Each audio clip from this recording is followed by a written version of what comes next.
2015 Tony Award nominations were announced. Two of Broadway's leading ladies, favorite ladies, Kristen Chenoweth and Kelly O'Hara, were among those nominated for Best Actress in a Musical. I'm here in New York City, where I caught up with Kelly O'Hara just hours before she took the stage the other day in The King and I. She was right at home, making brunch for friends and catching up with the kiddos. Congratulations on the Tony Awards. Congratulations on your success in your career. And thank you. Thank you very much for inviting us in here today for brunch of all things. Are you kidding me? Yeah, no. So there's anything you can't do? You cook, you sing, you... Thanks. Oh, there's plenty, believe me. But I think one of the most important things in my life is that I have other things besides my work. And that's the noise you hear, the children. That's not noise, that's life though, right? That's great. I'm doing an interview. You want to go watch the movie? It seems like this is fantastic. It's fantastic and puts everything in perspective. And I can never take myself too seriously when I'm, barely getting a shower and I'm headed to work. It's not like I can, get massages every day and zen out and prepare for my show. It's part of the balance. So everything seems really present and in the moment, and it's great. Because this seems a little surprising to me, and I'll say that out of ignorance. Coming from Oklahoma City, I think of Broadway and the bright lights and the big city. And the sirens. And then you see a home. This is Homeland. Yeah. This is cool. And you do have a fantastic view. I do have a good view. Great natural sound. Yep. And that's the city, and it's my soundtrack, and it inspires me, and sometimes makes me angry, and sometimes makes me passionate and full of energy, and I just think that that's the best part of being a performer, is to have reality feeding you all the time. So that's how I choose to live. Well, congratulations on all of that. Thank you. Tell me about Lincoln Center Theater, and you've been there a few times. But what goes through your mind? Like when I see you later today and you walk out on stage, what's going on through your mind, through your eyes? What are you seeing, smelling, feeling, Yeah, that's a good question. The energy of the city on the way to work, when you realize that all of this is going on while you're in this 3-hour kind of train ride doing the show for these people that are in your audience, it can do two things. It can completely fill you up with like this mad energy that feeds your soul, but it can also really make you understand that we're only a piece of this city. We're only a tiny little piece of the crazy magic that's happening all over the city. There are hundreds of other things just like mine going on in the city, and there are 1,000 people at each of those. Hopefully, if everything's selling well. So you're a part of an amazing whole. I think with acting, you can get in this kind of, you're made to feel like sometimes you're the only one doing it, and people want to try to sometimes make you feel like it's the most important, you're the most important thing. If you ever get on that wagon, you're in trouble. Yeah. The best thing to do is to realize that you're an amazing part of a whole, just a piece of it, sometimes a very small piece of it. Is that a comforting thing to find, hey, I'm part of the rhythm here? Yes. It keeps you from being overwhelmed? Yeah, it keeps you from your ego from getting too big. It also keeps from the pressure, feeling too much. It does feel like so much pressure when you're kind of the lead of a show and you want it to do well, you want it to be a good show, you want it to sell well for the producers, you want to make people happy. And so you put a lot on your shoulders. So if you can actually take a minute and realize that we're just specks of dust, and sometimes the weight of it can feel really empowering. But then other days when you need it to, you can say, hey, we're just trying to make people happy. It might succeed today, it might not. I'll come back again tomorrow and try again. I'm blown away. We're 3 hours, less than 3 hours at this point, away from showtime. Mm-hmm. You're making brunch for friends. Well, it's not a secret that I love food. I love to cook. I love the opportunity to be a friend, to be a wife and a mom and a very, very minor cook. I just love it. I like to pretend like I'm a better cook than I am. I was up way too late last night watching Chopped. I mean, it's just kind of my secret obsession. I love everything about that. So as much as I feel, I'm tired or my house is an absolute wreck, boy, I'm going to try this new frittata recipe, with some potato and onion and bacon. And that excited me, actually. It made me feel good this morning. And it'll feed the rest of my day. That and the mimosa. Yeah. I picked up on something earlier today when you were talking about, hey, when there's an 8 o'clock show time, it's a 3-hour show or whatever. You're eager to get back to these guys, aren't you?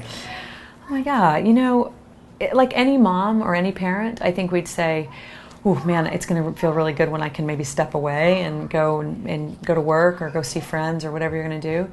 But if you're the kind of mom I am, you get to work and then it's the opposite.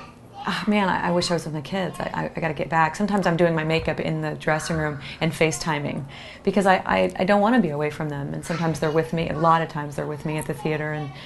And it's such an exciting time in my life because I have little kids, and it's over in a flash. And I'm very aware of that. So even though I'm working, and I'm working hard, and I'm working full time, they're absolutely going to be a part of it, or I'm not going to do it. So that's the way I live my life. Yeah. They like it. They like the theater life. They like being backstage. Probably too much. I'm kind of like, whoa, hold up. I'm guessing the castmates are probably like, oh, well, loving it as too, right? Yes, and you'll see that there are lots of beautiful children in my show, and this is one of the first times Sure. I've ever worked with such a big group of kids. And Owen, my son, he just can't wait to get there because he wants to see the kids, and they love him too, and they love Charlotte. So how has that been? Was it a challenge working with a large cast of younger ones? I thought it might be, and because they can be, they're so overzealous and they're really excited, and you kind of have to put their energy and kind of focus it.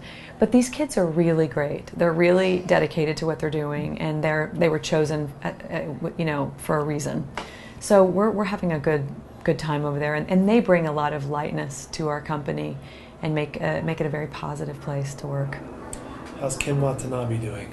He's doing so well. I mean, he is a major talent. I mean, this guy is where he is, the biggest star in Japan, the biggest Japanese film star, and in America, and Oscar nominated. I mean, for a reason. He is so intense, and he gives 110% every single show. With such a divide. I mean, his language, he's worked so hard to learn the English language. He wasn't much of an English speaker before this, and the passion with which he works every day is it's palpable. It's inspiring. You can't help but jump on that train with him and take that ride. I'm so lucky to have him as a co-star. Well, he's pretty lucky to have you as well. Thank you. Thanks.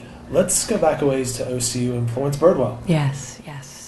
This is an exciting time. Florence is going to come. I don't ever call her Florence. Her name is Mrs. Birdwell to me. I've known her my whole life, but I still call her that. She's going to come in May for a kind of a special trip with her family, and I think they're going to try to make a story of it because she's coming to see Kristen Chenoweth in her show, and then she's coming to see me in my show. And Kristen and I are both nominated for the same Tony Award. And I will say, everyone's talking about this Oklahoma Smackdown. Chris and I we're so excited for Birdwell, because it's a moment of recognition for someone who deserves it so much that she has two students, up for the same very kind of small thing. Up for a very big thing. It's a big thing, but I mean, centered, like it's only 5 people in the whole population and so the fact that 2 of us are her students, that's what I meant. Yeah. But it's for her that I feel like I get to honor her that way, and that excites me so much. And so whoever it is that takes away the prize, Chris and I are kind of hoping it's at least one of us, so that we can talk about Mrs. Birdwell and how much she's influenced us and so many others.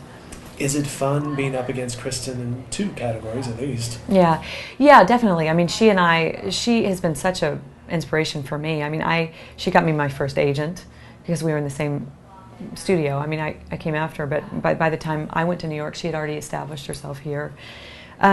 She has been a supporter of me and me of her for 15 years. She just taught me how to do Bitmoji on my phone. So that is really integral to my social life right now. So everyone's getting all these extra characters now. Like, oh no, Kelly has learned. Yes, I've learned. She's learned the way of the emoji. The emoji, I think. So Kristen Chenoweth. And strangely, our emojis look very similar, except hers has more makeup. But so and we share. Kristen and I have always shared a best friend. So we've always kept up with each other. A girl named Erin Dilly. So.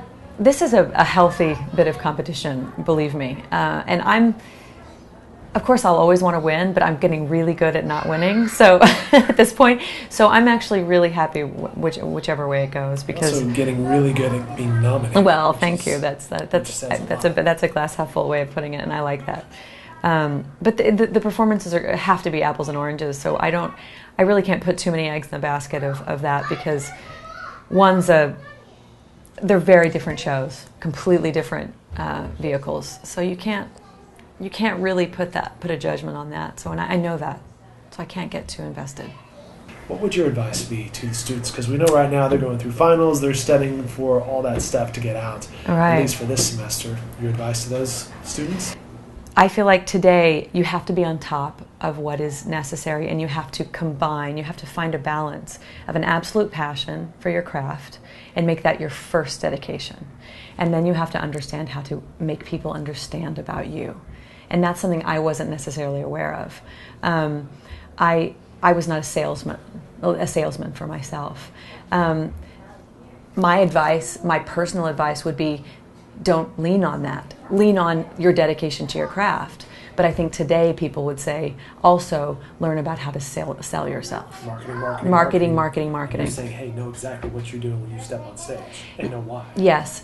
My advice is, don't just depend on the marketing. Don't try to be famous for famous sake. Don't do something that you would regret or that is not a representation of you just to get known.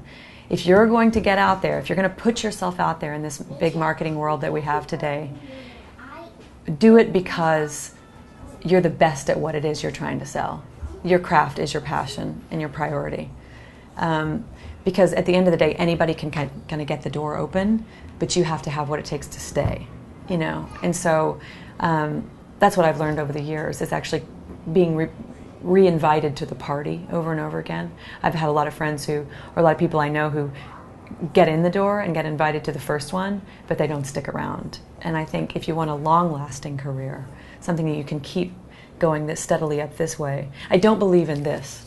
I don't believe in that one, because when a 20-year-old, 22-year-old hits the top of the mark, it's really exciting for 2 seconds. And then there's no way we can sustain this in this business. But what we can sustain is this, a slow climb. And that's my goal all the time. Well, speaking of goals, what's next for you? You know, this is like a 10-year fast track theater career that I feel like I've just been doing one show after another. And for me, it's time to take a little bit of a break. I'll be doing King and I for a while, and I'm so excited about that. But I do have 2 small children. I'm going to probably take just a beat to do, you know, some concert work, maybe do some smaller runs of things. There's always a little bit of television and film situations going on.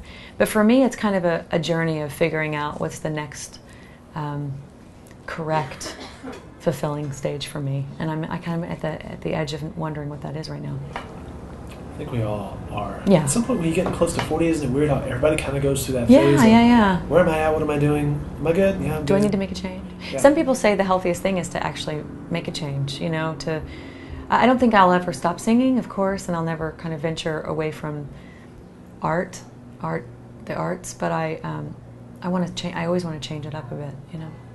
Teaching is a big thing for me.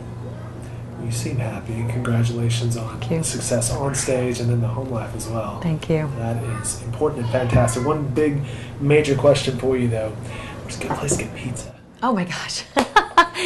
Well, in New York, New York City pizza is famous. Ray's, just original Ray's pizza is the best pizza.